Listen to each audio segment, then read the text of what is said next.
একবার এক রাজা তার ৩ মন্ত্রীকে ডেকে বললেন, এই নাও তোমাদের একটা করে খালি বস্তা দিলাম, তোমাদের কাজ হবে বনে গিয়ে বিভিন্ন ফল কুড়িয়ে এই বস্তা ভরে নিয়ে আসবে।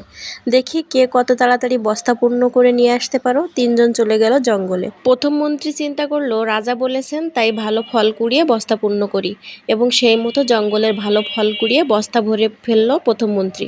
দ্বিতীয় মন্ত্রী চিন্তা করলো, রাজা তো সব ফল দেখবেন না, তাই হাবিজাবি পচা ফল দিয়ে সে নিচের দিকে পূর্ণ করে, উপরের দিকে শুধু কিছু ভালো ফল দিয়ে বস্তা পূর্ণ করলো এবং ফিরে আসলো। তৃতীয় মন্ত্রী চিন্তা করলো, রাজার এত সময় কোথায়, বস্তা খুলে খুলে দেখবে, সে শুধু দেখবে বস্তা পূর্ণ হয়েছে কিনা। জঙ্গলে মরা পাতা ঘাস কাঠ দিয়ে বস্তা পূর্ণ করে নিয়ে এলো তৃতীয় মন্ত্রী। ৩ মন্ত্রী রাজার দরবারে হাজির। রাজা সবার বস্তা পূর্ণ দেখে খুশি হলেন। তিনি বস্তাগুলো খুলেও দেখলেন না। তৃতীয় মন্ত্রী নিজের বুদ্ধির কথা চিন্তা করে নিজেকে বেশ বুদ্ধিমান মনে করতে লাগলো।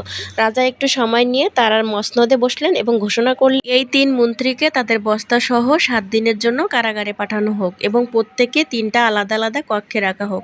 এই ৭ দিনে তাদের কোনো প্রকার খাবার দেওয়া হবে না। যে কথা সেই কাজ, ৩ জনকে কারাগারে পাঠানো হলো। প্রথম মন্ত্রী এই ৭ দিন তার বস্তার ফলগুলো খেয়ে কাটিয়ে দিলেন।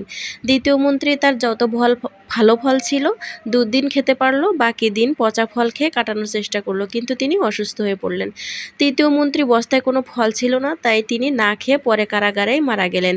এই গল্পের শিক্ষণীয় বিষয় হলো, যদি আমরা ফাঁকি না দিয়ে সঠিকভাবে যে কোনো বিষয় শিখে নিই, তবে বড় হয়ে সেই ফল আমরা যখন কর্মক্ষেত্রে যাব তখন ভোগ করতে পারবো। আমার গল্পটা কেমন হয়েছে অবশ্যই কিন্তু কমেন্ট করে জানাবেন। আল্লাহ হাফেজ।